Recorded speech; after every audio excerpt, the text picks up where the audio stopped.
C'est toujours un plaisir de se joindre à vous dans Viva Événement. Bonsoir à tous et bienvenue dans cette nouvelle édition.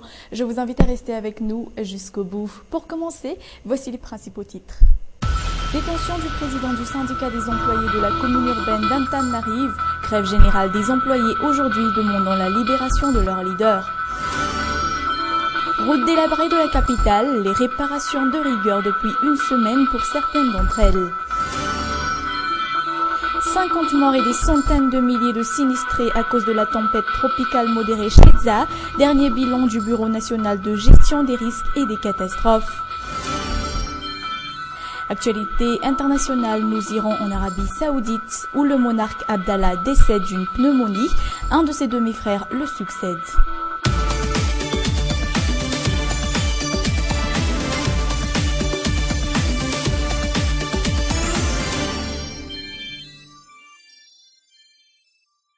Concernant l'enregistrement d'une certaine conversation diffusée hier même dans Viva Événement, souvenez-vous, il était question de corruption grandissante quant à la nomination d'un ministre au sein du gouvernement déchéant de Kolroger. La question qui se pose à présent est comment le bureau indépendant anticorruption compte-t-il réagir face à ça? Soit, je vous propose de réentendre et de réécouter ces enregistrements tout de suite. L'enregistrement d'hier parlait de 50 millions d'ariars. Comment trouver ces sommes d'argent pour un politicien businessman? L'extrait de l'enregistrement nous donne plus de détails. En premier lieu, vous devriez me donner le chèque de 50 millions d'ariars pour que j'aille l'échanger chez les Karan. Donc donnez-moi le chèque afin que je le montre. Ayez confiance en moi. Ne vous inquiétez pas, ce chèque n'aura pas de problème. Donnez-moi le chèque et l'espèce avec. Je n'ai jamais affronté ce genre de situation. Faites-moi confiance. Donnez-moi le chèque afin que je retire l'argent dès lundi et vous allez vous-même donner les 50 millions d'ariars. J'aimerais que vous me donniez 50 millions d'ariars maintenant. Vous allez me les verser dès lundi. Une fois reçue, après près d'un tour d'horloge de négociation, la somme d'argent est-elle versée à la femme ministre? Une question sans réponse jusqu'à ce jour. En attendant la réponse, les éléments d'hier ont fait un remous jusqu'au plus haut sommet de l'État qui a même convoqué plusieurs personnalités concernées. Je vous en avais fait part dans les titres. Les employés de la commune urbaine d'Antananarive ont tenu aujourd'hui une grève générale, une des plus calmes, un simple arrêt de travail en raison de l'emprisonnement hier du président de leur syndicat et à la fois leur porte-parole. Soit ils prévoient d'entamer une forte manifestation sauf libération de ce dernier. Tovra Kotunjavouni. 10 heures ce matin, les employés de la commune se sont rassemblés dans les locaux de l'hôtel de ville. Une démonstration d'union et de force à l'encontre de l'emprisonnement hier de leur leader.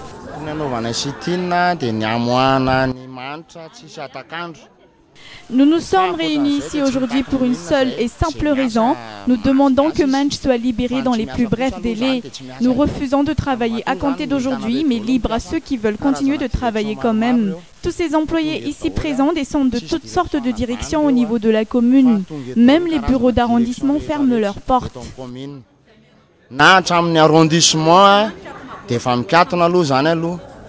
La plainte du requérant stipulant une diffamation à son instar est illogique, puisque ces employés de la commune n'ont fait que demander des explications quant à la gestion des rétributions au niveau de la commune.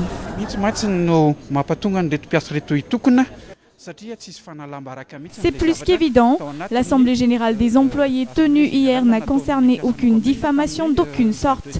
Le président de l'FMTA a été injustement emprisonné pour avoir tenu le rôle de porte-parole des employés.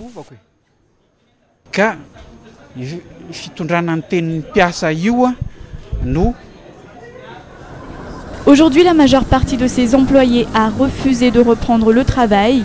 Tous admettent que la gestion des rétributions de la commune n'est pas nette. Par ailleurs, ces employés se sont concertés aujourd'hui même avec le président de la délégation spéciale de la commune urbaine d'Antananarive, Nias Nadjimanzatu.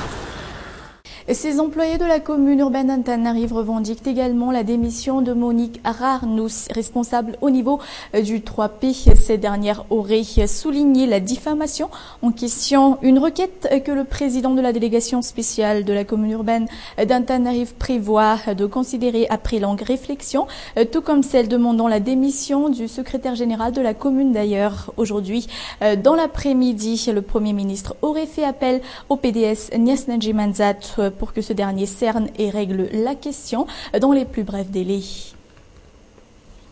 Conséquence de la tempête tropicale modérée Shedza, 50 morts et 130 857 sinistrés, dont 44 835 ont pu être déplacés dans des centres ou des refuges. Un nouveau bilan émanant du Bureau national de gestion des risques et des catastrophes. Un récent point de situation datant d'hier soir.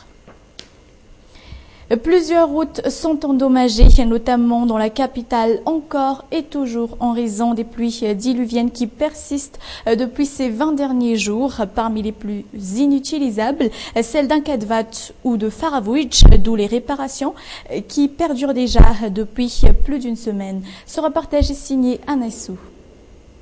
Un chemin coupé dû à l'effondrement de cette partie de route goudronnée. Image choc d'Ankadvat. Seuls les motos, bicyclettes et piétons sont autorisés à y passer. Plus que quelques mètres de passage avant que cette route ne soit un grand fossé. Une semaine que les techniciens de Nest y travaillent. Cette route date et de plus, le regard qui était à l'intérieur a eu une fuite. Et l'eau a contaminé la terre et poussé le mur de soutènement.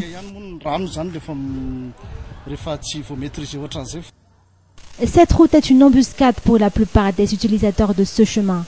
Ici, tout le monde doit contourner la route, un fait qui engendre beaucoup plus de dépenses. Mon travail se trouve à quelques mètres de cette route. Je dois donc chercher un autre chemin pour atteindre l'entreprise, une déviation qui me prend 1 heure de temps. La plupart des routes de la capitale sont endommagées, telles ces fossés en plein chemin. À Faravouich, même image.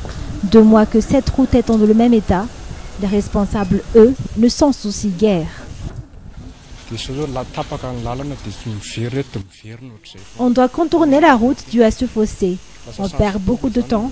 Si normalement on doit passer par cette route, on doit retrousser le chemin. Entre les fossés en pleine route, la mauvaise état des routes représente aussi un inconvénient pour les Tananariviens. Des trous engendrés par la montée et la crue des eaux durant la forte pluviosité de ces derniers temps.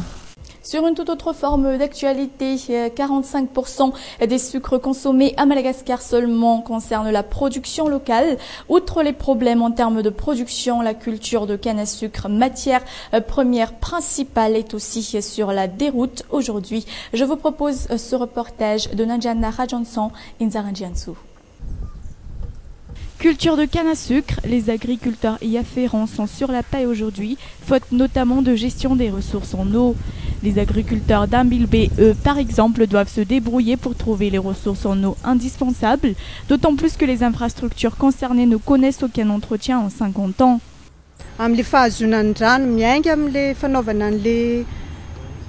La culture de canne à sucre repose particulièrement sur les besoins en eau, alors que les eaux sont inégalement conciliées aujourd'hui. Les infrastructures y afférentes n'ont connu aucune réparation et aucun entretien depuis plus de 50 ans, notamment ceux d'Ambilbé.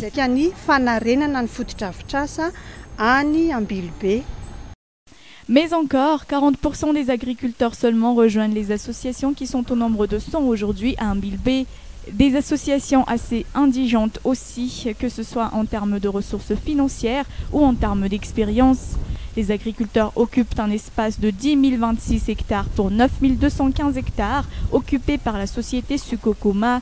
Raison de quoi la Sukokoma ne produit plus que 58 000 tonnes de sucre en 2014 pour 61 000 tonnes en 2013. Point final de cette édition. Merci à tous de votre attention. Merci d'être restés avec nous jusqu'à son terme. Prochain rendez-vous demain à la même heure. Excellente soirée en compagnie de Viva. Au revoir.